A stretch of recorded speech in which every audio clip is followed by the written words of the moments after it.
안녕하세요. 올랜도 킴입니다. 오늘은 주간 시황에 대해서 알아보는 시간을 갖도록 하겠습니다.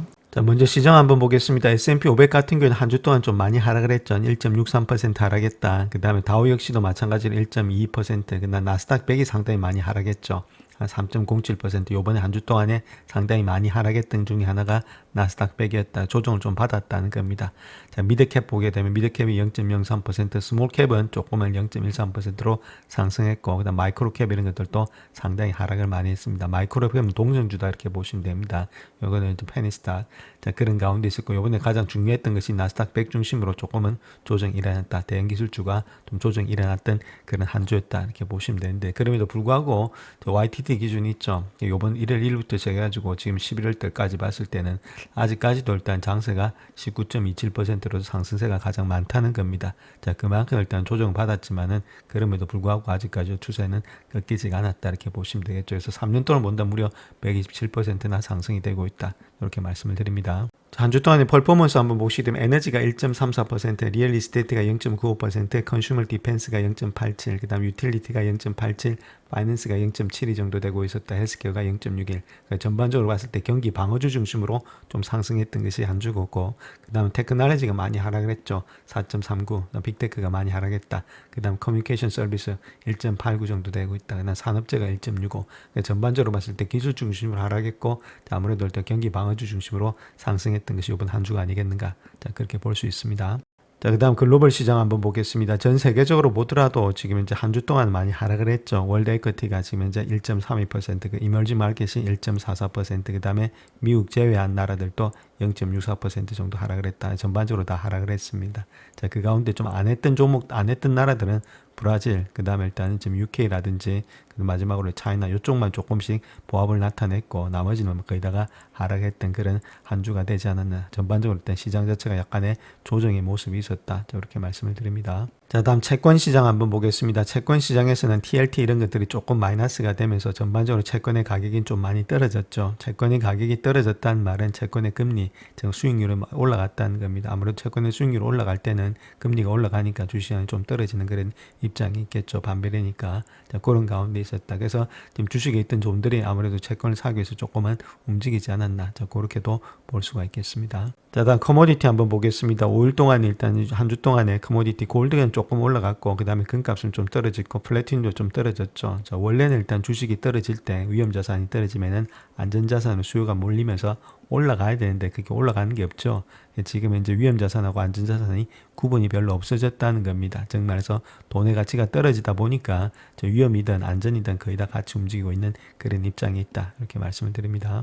자, 다음에 커런시 한번 보겠습니다. 5일 동안 US 달러가 좀 많이 올라왔다가 조금 일단 주춤한 가운데 있습니다. 나머지 이제 파운드라든지 유로라든지 얘는 조금 많이 올라와 있는 상태에 있다. 이렇게 보시면 되겠죠. 전반적으로 봤을 때, 자, 더 YTT 기준으로 보시게 되면 4.28%가 떨어져 있고, 자, 1년이나 3년 봤을 때도 아직까지는 달러가 좀 계속해서 하락이 되고 있다. 즉 말해서 트럼프 역시도 계속해서 약달러를 원하지 강달러를 원하지는 않고 있다. 이렇게 우리가 보시면 되겠습니다. 자, 이번 주에 가장 중요한 지표를 본다면 CPI 지수가 가장 중요하겠죠. 그 다음 10년물 있고 30년물, 그 다음에 일단 이니셜 잠리수 이런 것들도 있는데 아무래도 CPI 이런 것들이 지수가 셧다운으로 해서 안 나온다. 자, 그렇다면 이런 것도 또 어떤 식으로 본다면은 좀 좋게 볼 수 있겠죠. 주가가 상승할 수 있는 원인으로 볼 수 있다. 자, 만약에 CPI 지수가 높게 나온다. 자, 그렇게 해서 금리를 인하할 수 없겠죠. 자, 그렇다면 주가 자체는 좀 출렁거릴 수 있는데 뭐 이런 것들도 아직까지는 지금 문제는 없다. 이렇게 보시면 되겠죠. 그래서 중요한 것 자체가 자, 만약에 셧다운이 어느 정도 해결이 됐다. 자, 그렇게 했을 때 꼭 봐야 될 것은 CPI 지수다. 이렇게 먼저 말씀드립니다. 자, 이번 주에 실적 발표들이 많이 나오고 있는데, 자, 거기서 꼭 봐야 될 종목들이 있죠. 거기서 콜리버입니다. 콜리버가 월요일날 나오고 있고, 화요일날 내비우스 봐야 되겠고, 이런 주식들은 아무래도 지금 이제 데이터 센터와 가장 연관이 많기 때문에 꼭 보셔야 될 종목 중에 하나다. 이렇게 보시면 되겠죠. 자, 그 다음에 또 오클로도 보셔야 되겠고, 원자력 관련된 거. 자, 그 다음 어프라임 머티리얼스. 요 정도는 아무래도 지금 이제 우리가 봐야 되는 종목 중에 하나다. 왜냐면 데이터 센터라든지 원전, 그 다음에 반도체 이런 주식이기 때문에. 그래서 요런 것들을 체킹해 보시고, 여기서 또 많은 힌트들이 나올 것으로 보여지고 있습니다. 자, 요 자료는 일단 야드니 자료인데 여기서 어닝입니다. S&P 500의 어닝이 어떻게 형성이 되고 있는지 계속해서 우상향되고 있죠. 그래서 2025년도의 어닝을 본다면 지금 270 정도 예측이 되고 있고, 더 중요한 것은 2016년도겠죠. 2016년도를 볼 것 같으면은 한 307 정도를 예측을 하고 있다는 겁니다. 310 정도를 예측을 하고 있는데 저건 컨센이고 컨센보다는 훨씬 더 많이 나오지 않겠는가 310까지도 보고 있다는 거죠. 그렇다면 계속해서 270에서 307이든 310이든 간에 계속 늘어난다는 겁니다.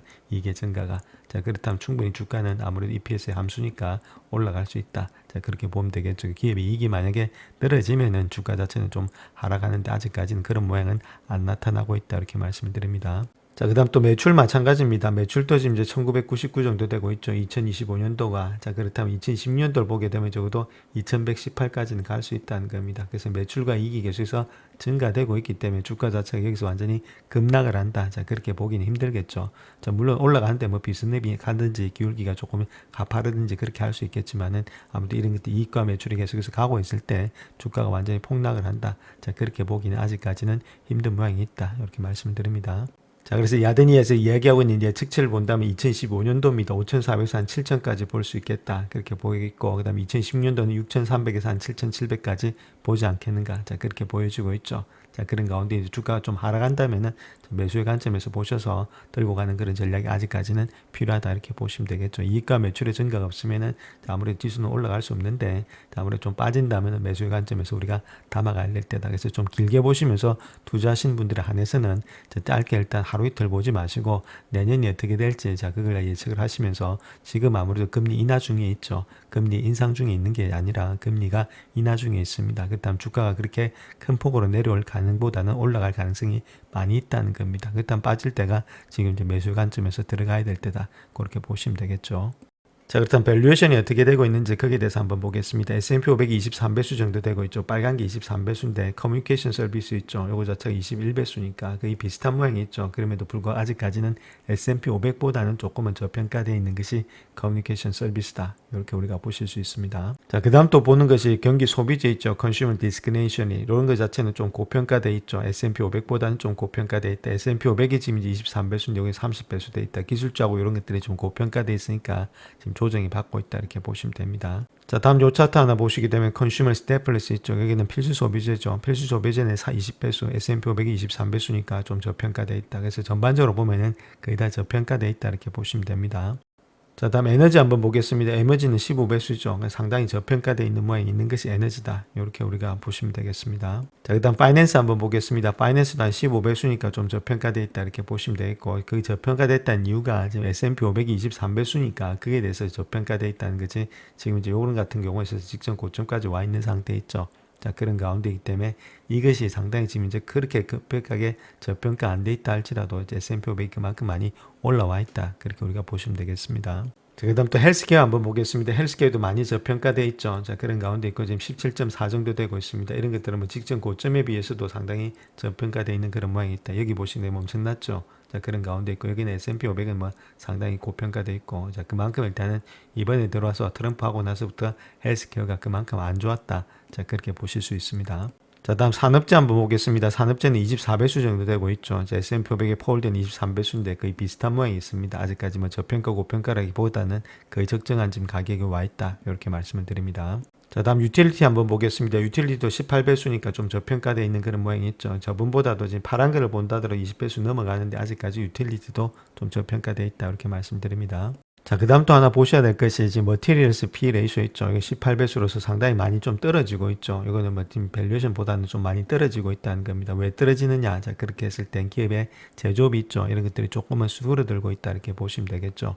자, 그랬던 이유가 요번에 일단 뭐 S&P 500 글로벌 지수라든지 그런 것도 PMI 지수가 많이 떨어지고 있다는 겁니다. 그래서 제조업 자체에 이제 부흥이 안 일어나고 있다. 자, 그런 것들을 단적으로 우리가 볼 수가 있겠습니다. 자, 마지막으로 IT 한번 보겠습니다. IT 같은 경우는 30배수 정도 주고 있고 여기는 23배수니까 항상 일단 IT는 높게 형성이 되고 있죠. 여기 자체보다도 S&P 500보다도 근데 IT도 지금 30이면 상당히 일단 고평가되어 있는 상태에 있습니다. 자, 그러니까 약간의 조정이 일어날 가능성이 있다 이렇게 보시면 되겠죠. 그래서 많이 올라와 있는 그런 모습에 있는 것이 지금 이제 IT다. 자, IT가 조금은 조정받으니까 당연히 S&P 500도 조정받고 있다. 이렇게 볼 수가 있겠습니다. 자, 그렇다면 현재 밸류에이션을 봤을 때 M7만 29.5배수 정도 되고 있다는 겁니다. 상당히 높게 형성이 되고 있고, 반면에 이제 라지 캡이 있죠. 요거는 22배수밖에는 되지 않고 있다. 그만큼 캡의 차이가 많이 난다는 것들. 그다음 미드 캡, 뭐 스몰 캡 말할 것도 없죠. 15배수. 그래서 M7만 지금 잘 나가고 있다. 이렇게 보시면 되는데, 자, 우리가 1나누기 PR 있죠. 이거는 주가의 기대 수익률입니다. 그래서 기대 수익률이 높으면 높을수록 주식에 많이 투자하겠죠. 그래서 지금 이제 1나누기 아까 보셨듯이 23배수 정도 된다고 말씀을 드렸죠. 자, 그렇게 했을 때 한 4.3% 정도가 나타나고 있다. 이렇게 보시면 되겠고, 지금 10년물 금리 있죠. 10년물 금리를 봤을 때는 한 4.1%밖에는 되지 않고 있다. 이렇게 보시면 되겠죠. 그래서 0.2% 정도 차이가 나는데 0.2% 때문에 과연 일단 주식에다가 지금 몰빵을 할 수 있느냐? 자, 그렇게 할 수가 없다는 거겠죠. 이거는 지금 이제 안전자산이고 이건 위험자산인데 내가 가만히 있어도 4.1% 버는데 굳이 일단 위험을 갖고 왔다 갔다 하는 등 나가는데 여기다 돈을 넣겠냐? 돈을 안 넣는다는 겁니다.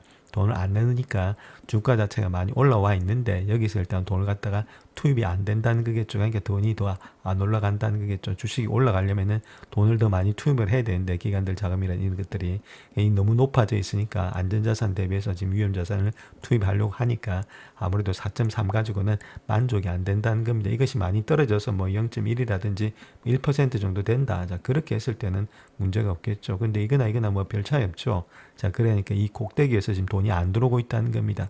돈이 안 들어오니까 당연히 조정을 받겠죠. 돈 들어오는 세력이 없으니까 당연히 물건을 좀 던지는 세력들, 이익을 차익을 실현하는 세력들이 있으니까 차익을 실현하면서 받아주려니까 안 받아주니까 투매가 일어나면서 지금같이 여러 가지 일단 지금 옵션 매매라든지 이런 것들이 있는 가운데 있기 때문에 더 많은 추락이 일어났다는 겁니다. 자, 그로 인해서 이제 빠지고 있으니까 이제부터는 조금씩 더 담아가는 그런 입장이 되지 않겠는가 해서 전반적으로 봤을 때 이번에 조정은 밸류에이션 조정이 아니겠는가. 자, 그렇게 볼 수가 있다는 겁니다. 자, 요번에 QRA가 있었죠. 국채 발행 계획이 있었는데, 자, 그 내용에 대해서 한번 보시면 일단 요 나눠서 한번 보겠습니다. 좀 큰 틀부터 한번 보시면 2025년도 있죠. 요때가 이제 CBO, 이건 의회 예산국이고, 이건 행정 예산국입니다. 아무래도 행정 쪽은 좀 작게 잡고 있는데, 이제 이거는 이제 거의 말이 안 되는 소리고, 아무래도 의회 예산국이 조금 더 정확하지 않겠는가. 그래서 순 조달 규모를 보게 되면 2조 달러가 넘어가고 있고, 이게 2.2조, 2.3조로서 계속해서 늘어나고 있죠. 행정에서는 좀 줄인다고 이야기를 하고 있는데, 자, 아무래도 의회 예산국이 좀 정확하지 않나. 그래서 국채 발행 규모는 계속해서 늘어날 가능성이 훨씬 더 많이 있다. 이렇게 보시면 되겠고, 자, 그런 가운데 있고 요번에 2025년도 4분기 있죠. 자, 그때 순차익 금액도 1,007억 달러 정도에 달하고 있다. 그래서 2026년도 1분기 역시도 590억 달러 이상의 순차입급이 계획되어 있다는 겁니다. 상당히 높은 수준에 있고, 또 2024년도 대비해서도 현저히 높은 수준에 있다. 2024년도 하반기 7,760억 달러보다도 훨씬 더 높게 형성되고 있는 것이 현재 모습 속에 있다. 계속해서 돈을 갖다가 찍어낸다. 자, 그 이야기를 하고 있습니다. 자, 그렇다면 어떤 식으로 일단 자금을 찍어낼 거냐. 그렇게 했을 때 만기별로 일단 발행 구조를 봐야겠죠. 만기 구조가 단기물을 갖다가 비중에 역사상 최대치를 가져가겠다. 그 이야기를 하고 있습니다. 2025년도 4분기 기준으로 했을 때 단기채 순발행 비중 자체가 32%에 도달했는데 2026년도 1분기에 이르게 되면은 전체 순발행의 한 52%가 단기물이 되지 않겠는가. 그렇게 이야기를 하고 있죠. 그래서 미 재무부는 최소라든지 몇 분기 동안은 명목 쿠폰채 아니면 FRN 변동금리 부채 이런 것들을 통해서 발행 규모를 동결하고 초과 자금 수요는 T빌로 충당할 것임을 분명히 했다. 이렇게 말하고 있죠. 중요한 거는 이렇게 찍어냈을 때 단기물 찍어냈을 때 누가 받아주느냐 누가 사주느냐가 가장 문제가 되겠죠. 지금 MMF 자금도 없고 영래포 자금도 없는데 누가 사주느냐. 자, 결론 연준이 계속해서 받아낼 수밖에 없다는 겁니다. 연준이 계속 양적인 완화를 통해서 양적인 완화라기보다는 계속해서 양적으로 돈을 갖다 더 푼다는 이야기겠죠. 그쪽에서 돈을 갖다 이런 것들을 해서 받아내줄 밖에 없다. 그렇게 보시면 되죠. 돈이 계속해서 풀린다. 그렇게 보시면 되겠습니다. 자, 일단 시장의 반응은 어떻게 되고 있는지 금리라든지 응찰률, 변동성 이런 데 있어서 2025년도 10월과 11월에 때는 지금 T빌 같은 거 있죠. 단기물 같은 게 경매 수익률이 4.2에서 4.24%까지 올라가고 있다. 조금 하락한 후에 다시금 금리가 올라가고 있다. 이렇게 말하고 있고, 또 10년물, 30년물 같은 경우는 금리가 지금 이제 4.16%까지 급등하고 있다. 금리가 올라가고 있다는 말입니다. 한마디로 말해서 장기 국채 수익률이 올라가고 있다는 거겠죠. 요번에 일단 금리를 내렸으면은 이렇게 내려가야 되는데 내려가지를 않고 있다는 게 금리 자체가 내려가지 않고 있다는 것은 아무래도 계속해서 이렇게 발행이 되니까 국채 발행이 많이 되니까 국채 가격이 떨어지니까 당연히 국채 수익률은 올라갈 수밖에 없는 그런 입장이 있겠죠. 그래서 외국인들과 기관은 약간 단가는 일시 주춤하고 있는데 개인 투자자 비중이 조금은 확대되고 있다. 그렇게 밝히고 있습니다. 자, 일단 금리 시나리오를 한번 볼겠다면 좀 완화되는 시나리오 있죠. 3.8에서 4.25, 1년물입니다. 그 다음에 10년물 같은 경우는 3.8에서 한 4.4, 지금 같은 경우에 있죠. 그럴 때는 인플레이션이 좀 안정이 되면서 연준이 계속해서 점진적으로 금리를 인하하지 않겠는가. 경기는 좀 완만한 성장세에 있을 것으로 보여지고 있다. 요 정도가 아무래도 지금 현재 모습에서 내년이라든지 내년 초까지 볼 수 있는 장세겠죠. 자, 그렇지 않고 만약에 인플레이션이 상당히 높아지면서 4.3까지 뛸 때, 자, 장기물도 4.5에서 5.5%까지 올라갈 때, 자, 그럴 때는 관세 효과, 임금 서비스 물가 급등, 연준의 매파적인 스탠드가 나타날 수 있다, 스탠스가. 자, 그런 가운데 이럴 때는 조금은 우리가 일단 주식을 조심해야 될 때고, 그 다음 저인플레이션, 아무래도 이런 게 리세션이 또 올 수도 있겠죠. 그래서 단기물이 3% 미만으로 가고 3.2에서 3.6, 그래서 경기가 급냉하면서 일단 금리가 급격하게 내릴 때 있죠. 자, 그럴 때 이런 것보다는 지금 이제 고인플레 아니면은 요 두 중에 하나인데, 자, 아무래도 조금 기준이 좀 완화되는 그런 시나리오가 계속해서 나타나지 않겠나 그렇게 보여지고 있습니다. 그렇다면은 점진적으로 일단 인하를 한다, 금리를. 그렇게 했을 땐 주가는 좀 많이 상승이 될 수 있다 이렇게 볼 수 있겠습니다. 자, 다음 고용시장에 대해서 한번 보겠습니다. 미국의 고용시장이 침체되고 있는지 그 단서들을 봐야 되는데, 추가 해고는 계획되고 있는데 실업수당 청구 건수는 여전히 낮은 수준에 있다 이렇게 밝히고 있습니다. 현재 미국 일자리 시장 자체가 무너져 내리는 것처럼 보이지는 않지만 나아지지도 않고 있다. 아마도 가까운 시일 내에 좀 나아질 가능성은 없다. 그렇게 볼 수 있겠죠. 그래서 10월에 해고가 크게 증가했다는 새로운 보고서가 발표되면서 시장 자체에 대한 우려가 좀 많이 불거지고 있죠. 그리고 이를 통해서 좀 금요일 오전장에는 좀 주가가 좀 많이 하락했던 점이 있었습니다. 자, 그래서 그 내용을 세부적으로 본다면 아무래도 민간조산기관인 챌린지에서 이야기하고 있기를 10월에 발표된 해고 건수가 3배로 증가됐다. 그래서 팬데믹 이후에 최고치를 기록했는데 누적 건수가 110만 건이나 되고 있다. 이렇게 말하고 있죠. 물론 전부 다가 나쁜 것은 아닌데 그 이유는 고용 계획 자체가 13개월 만에 가장 크게 증가했다는 사실도 밝혀지고 있다. 이렇게 말하고 있죠. 자, 그럼에도 불구하고 연말 연시 기간 동안에 채용 규모를 크게 줄일 가능성이 상당히 높다는 점도 분명히 하고 있다. 그렇게 말하고 있습니다. 특별히 가장 중요한 것은 대기업들만 공식적으로 해고 발표를 하는 경향이 있지 중소기업들은 일단 그렇지가 않다는 거죠. 공식적으로 해고 발표를 하지 않기 때문에 더 많이 해고가 일어날 수가 있다. 그렇게 말하고 있습니다. 그래서 기업이 일자리를 줄일 때마다 이를 발표하지 않기 때문에 해당 데이터는 경제정책의 상황을 대표하지는 못하고 있다. 자, 그렇게 말하고 있고, 자, 그렇게 되기 때문에 거의 매년 2천만 명이 일자리를 잃고 있다. 자, 그렇게 보시면 되겠죠. 그래서 고용시장이 그렇게 좋지는 못하다.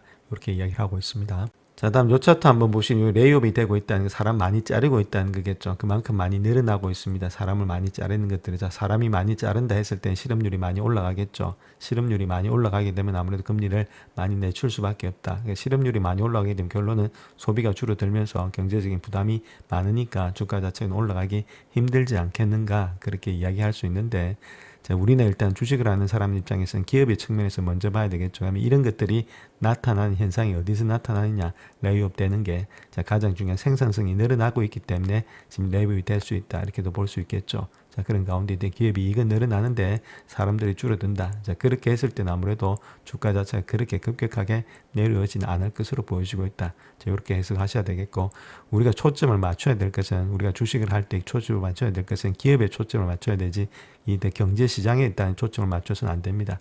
지금 경제학적으로 보면 불황이죠. 작년 일단 주가가 내려가는 것이 맞는데 그럼에도 불구하고 주가가 올라가고 있는 이유는 기업의 실적들이 늘어나고 있기 때문에 거기 포커스를 맞추면서 하다 보면은 경제는 자연스럽게 따라오게 된다. 자, 그렇게 보시면 되겠죠. 그래서 경제에 집중하게 되면 하락세가 맞는데 지금 이제 주식은 그런 것들이 아니라 기업의 미래의 실적을 향해서 가고 있기 때문에 아직까지는 꺾인 것이 없다. 자, 그렇게 보셔야 되겠습니다.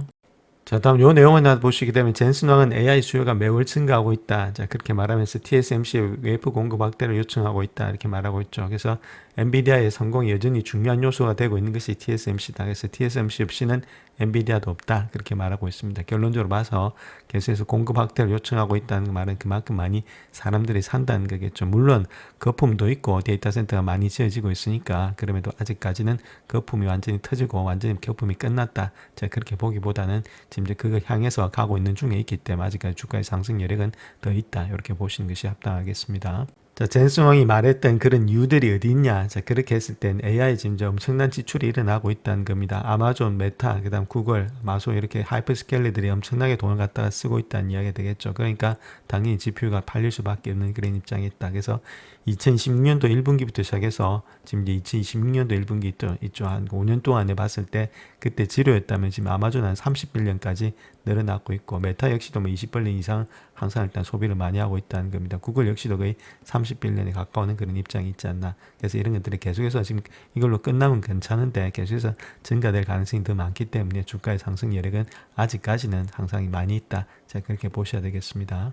자, 현재 시장에서 집중하고 있는 것은 결국은 오픈 AI가 얼마만큼의 수익을 가져다 줄 것이냐. 자, 거기에 대해서 가장 큰 문제점이 있겠죠. 그래서 지금 실패하기엔 너무 큰 거 아니냐. 즉, 대마불사된 거 아니냐. 자, 그런 식으로 이야기를 하고 있는데, 월가에서 이야기를 하고 있는 내용을 본다면은, 자, 그런데 우리가 일단 지금 현재 모습 속에서 본다면 계속해서 자본이 투입되고 있고, 조금은 더 시간을 기다려 봐야 된다. 지금 여기서 터트린다. 자, 그렇게 보기는 힘들겠죠. 물론, 아직까지 수익이 완전히 나타난 것은 아닙니다. 자, 그런 가운데 있음에도 불구하고, 지금 이제 가입자 수가 계속해서 엄청나게 많이 늘어나고 있죠. 챗GPT가. 자, 거기서 뭐 여러 가지 것들을 다 갖다 붙일 수가 있으니까 조금은 더 시간을 봐야 된다. 즉 2020년도 중반까지는 봐야 되지 않나. 그러니까 그렇게 보여주고 있습니다. 자, 다음 빅테크 기업들이 AI 붐을 일으키기 위해서 1조 5천억 달러의 자금이 필요한데, 자, 그렇게 하기 위해서는 어떤 전략을 가져갔는지, 자, 거기에 대해서 한번 살펴보겠습니다. 자, 그래서 빅테크 기업들은 2028년도까지 AI 자본 지출에서 1.5달러 정도를 자금을 모색하고 있는데, 현재 예상 현금 창출액은 1.4조 달러밖에 되지 않는다는 겁니다. 이거보다 훨씬 더 지금 현재 많이 돈이 들어간다. 자, 그렇게 볼 수 있는데, 자, 그 중에서도 메타 플랫폼 같은 경우는 블루홀 캐피탈, 요걸 통해서 270달러 규모의 합작 투자를 통해서 AI 슈퍼컴퓨터인 하이프리온을 개발을 하고 있다. 자, 그렇게 밝히고 있고, 계속해서 돈이 들어간다는 이야기입니다.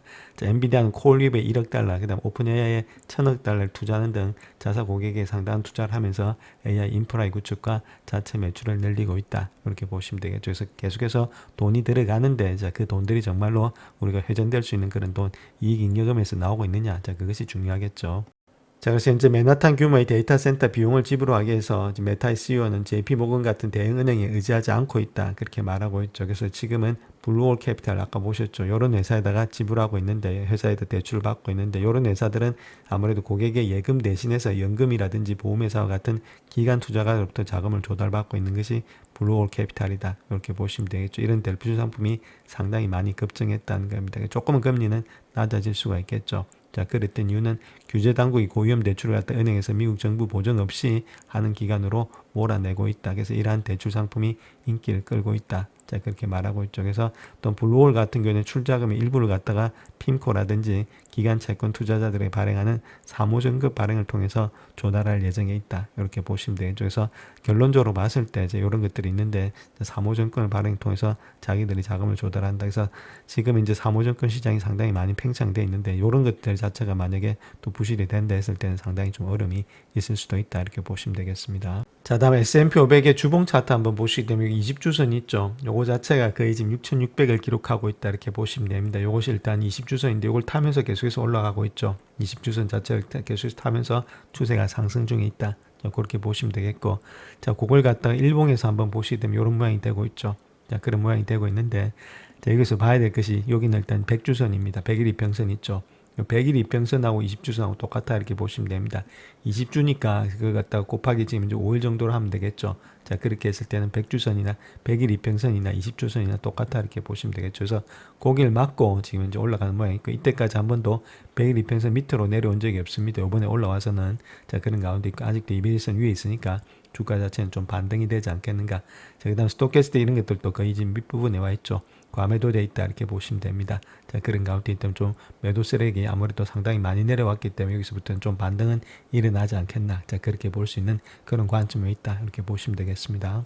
그래서 다우지수도 마찬가지입니다. 20주선에 아직까지 있고 직전 고점을 돌파하고 아직까지 위에서 놀고 있다는 겁니다. 내려온 척이 없죠. 자, 그런 것 때문에 추세가 아직까지는 상승 중에 있다. 이렇게 보시면 되겠고, 다우 일봉도 마찬가지입니다. 그 비슷한 모양이 있죠. 그래서 밑에서 조금은 반등되는 모양이 있고, 자, 나스닥 100이라든지 이런 것들 뭐 말할 것도 없습니다. 비슷한 모양을 뛰고 있다 이렇게 보시면 되고, 러셀도 좀 반등되는 그런 모양이 있었죠. 직전 저점에서 약간 깨고 있었지만 다시금 주가는 반등되고 있다. 거의 다 보면은 20주선을 깼다가 깨지는 않은 그런 모양이었죠. 러셀만 약간 일단은 걸쳤는데, 자, 걸치고 나서 다시금 반등되는 모양이 있습니다. 그래서 거의 다 보면은 지금 이제 주봉이 20선을 깨지 않고 내려 올라가는 그런 입장이 있었다 이렇게 말씀을 드릴 수가 있겠습니다. 자, 다음 빅스 지수 한번 보겠습니다. 요번에도 일단 거의 한 30까지 왔다가 거기서 좀 내려가는 모양이 있죠. 20까지도 지금 현재 안 올라와 있는 상태였습니다. 그래서 갑자기 튈 때 있죠. 자, 그럴 때 우리가 단기적인 고점으로 보시면서 이런 것들 통해서 단기 고점을 찾자. 즉 말해서 이런 것들이 갑자기 뛴다는 이야기는 사람들의 심리가 상당히 공포에 들어간다는 겁니다. 그래서 사람들의 심리가 공포에 들어갈 때 우리가 매수의 관점이다 이렇게 말씀을 드렸죠.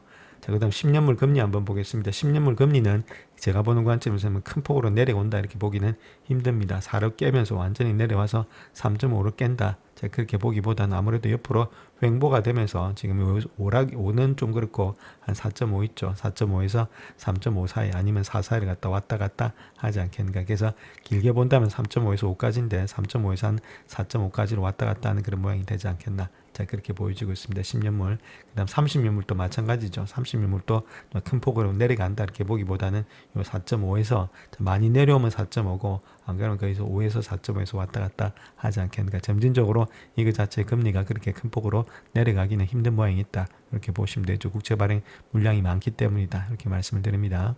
자, 다음 골드 한번 보겠습니다. 골드 역시도 지금 이제 주봉을 본다 하더라도 고점 대비해서 내려왔던 폭부터 한 10% 정도 11% 내려왔기 때문에 약간 조정받은 후에 다시금 올라가지 않겠나 그렇게 보여지고 있습니다. 중요한 것은 매수세가 계속해서 들어오고 있기 때문에 이거 자체가 큰 폭으로 주가가 내려가기는 좀 힘든 모양이 있다. 중앙은행들이 계속해서 사고 있기 때문이다. 이렇게 보시면 되겠죠. 자, 그런 가운데 이것도 마찬가지로 지금 이제 어느 정도 쌍바닥이 나타난 모양이 있고, 저기도 어느 정도 기간과 시간 조정 후에는 다시금 주가가 반등되지 않겠나. 자, 그렇게 보여집니다.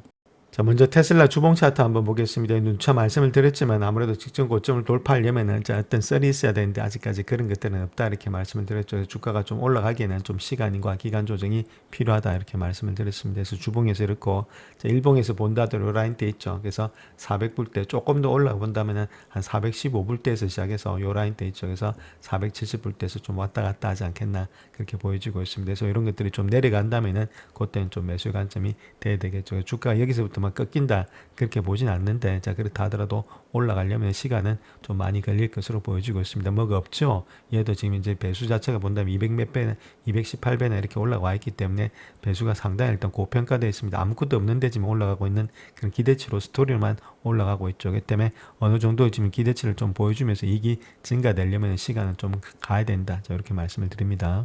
자, 다음 엔비디아 주봉 차트 한번 보겠습니다. 여기도 마찬가지로 20주선 계속해서 타고 올라가는 모양이 있죠. 그래서 요번에도 일단 내려오면서 거기서 약간은 지금 이제 올라가는 모양이 있었다 이렇게 보시면 되겠고, 그래서 일봉 차트를 본다 하더라도 주가 자체가 좀 많이 내려왔죠. 그래서 20주선을 계속해서 타고 있는 모양이 여기서도 나타나고 있다 이렇게 말씀을 드릴 수 있겠고, 그래서 직전 저점 요 라인대에서 어느 정도 반등이 일어났고 180불대를 깨는 라인대가 나타났기 때문에 좀 반등의 세력이 계속해서 들어오고 있다. 그래서 만약에 좀 줍춤거리든지 옆으로 간다든지 할 때는 조금씩의 분할 매수가 지금부터는 들어가야 될 때가 아니겠는가. 자, 그렇게 보여지고 있습니다. 자, 다음 마소 한번 보겠습니다. 마소 같은 경우에 있어서는 지금 이제 쌍봉이 좀 나타나고 있죠. 그래서 21선을 갖다 20주선을 갖다 좀 깨고 내려와 있는 상태에 있습니다. 좀 보기는 안 좋죠. 그런 가운데 옆으로 이게 지켜질지, 여기가 지켜질지가 좀 관건이 되고 있다 이렇게 보시면 되고, 아무래도 조금은 시간이 걸리지 않겠는가. 자, 그렇게 보여지고 있죠. 물론 200일선이 와 있는데 이 라인 때만 지켜준다면 다시금 반등이 될 수 있다. 자, 그런 가운데 있죠. 그렇기 때문에 아무래도 좀 많이 내려왔기 때문에 약간의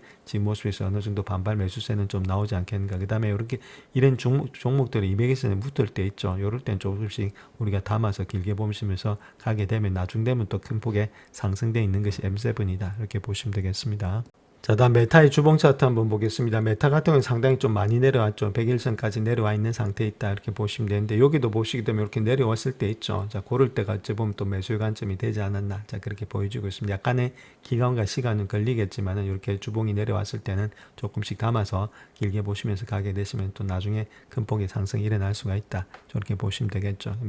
매출과 이익이 계속해서 증가되고 있어야 된다 이렇게 말씀드릴 수 있겠고, 이럴 때도 이렇게 쌍바닥을 하면서 나타났기 때문에 저 그런 거 기간과 시간 조정에 또 거칠 수가 있으니까 우리가 그걸 일단 보시면서 이런 것들이 나타날 때 이런 것들 나타나면서 보실 때 확실하게 좀 높게 사더라도 뭐 이렇게 사시는 분도 계시겠지만은 좀 바닥에서 사시면은 조금 더 많은 이익이 나타날 수 있으니까 자, 그런 것들로 쌍바닥이 날 때라든지 조금씩 할 때마다 담아가는 그런 전략들이 돼야 되지 않나 그렇게 보여집니다.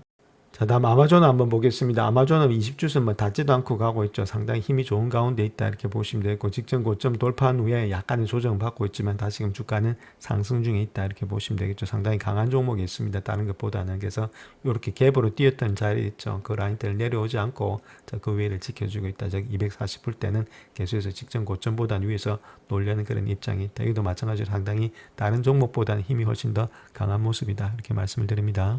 자, 다음 애플 주봉 차트 한번 보겠습니다. 직전 고점을 돌파하면서 그 위에서 놀고 있죠. 이것도 마찬가지로 20주선까지 내려오지 않고 뭐 5주선까지도 내려오지 않고 있는 모양이 있습니다. 힘이 상당히 좋은 가운데 있다 이렇게 보시면 되겠고 조금은 시간은 걸리겠지만 주가는 다시금 여기서 완전히 아직까지 하락세다 이렇게 보기는 힘듭니다. 추세가 상승 중에 있기 때문에 오렌 버핏이 턴다 하더라도 아직까지는 우리가 좀 관망을 가지면서 바라봐야 될 때다 이렇게 말씀을 드립니다. 자, 다음 구글 한번 보겠습니다. 구글이 가장 강한 모양이 있죠. 주봉에서 20주선 뿐만 아니라 10주선, 5주선도 맞지 않고 지금 달리고 있는 가운데 있습니다. 힘이 가장 좋다 이렇게 보시면 되겠죠. 상승 여력이 다른 종목보다 훨씬 더 많은 가운데 있다 이렇게 보시면 되겠고 그래서 데일리 차트를 본다 하더라도 20주선, 21선에 지금 닿지 않고 가는 모양이 있죠. 자, 이런 것들이 상당히 강한 모양이 있다는 겁니다.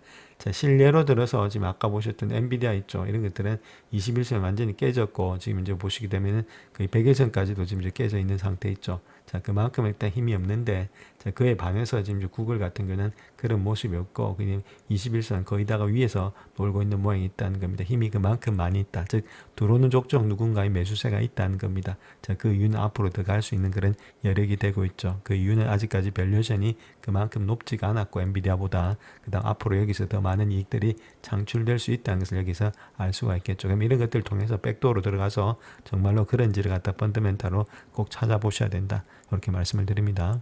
자, 팔란티 한번 보겠습니다. 팔란티도 20주선 그대로 일단 찍히면서 가고 있죠. 물론 약간 내려왔는데 거기서 다시금 일단 꼬리 달면서 올라가는 모양이 있고 20주선은 그나마 지키고 있다 이렇게 보시면 되겠죠. 그 다음 일봉에서 본다 하더라도 지금 모습에서 지금 100일선 좀 깼지만 직전 저점까지는 와 있는 상태에 있다. 이런 것들은 뭐 엔비디아하고 똑같이 바탕이 되고 있죠. 그렇기 때문에 이런 것들이 상승되면서 좀 상승의 여력은 있지 않겠는가. 옆으로 눕다는지 그렇게 할 때는 조금씩은 분할 매수 관점이 되지 않나 그렇게 보여집니다.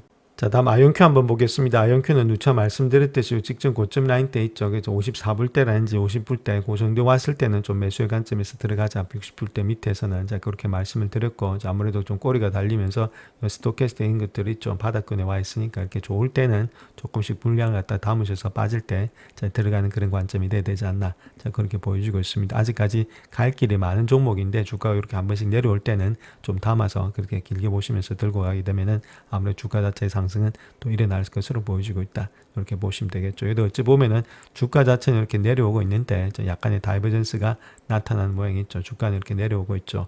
자, 그런데 이렇게 보시면 스토캐스틱 이런 것들이 좀 올라가고 있죠. 자, 그런 식으로 주식은 내려가는데 보도지표가 올라가는 다이버전스가 나타나고 있기 때문에 주가는 좀 반등이 될 수 있다. 이렇게 말씀을 드립니다. 영상을 끝까지 시청해 주셔서 감사합니다. 영상이 도움이 되셨다면 구독과 좋아요 부탁드립니다. 감사합니다.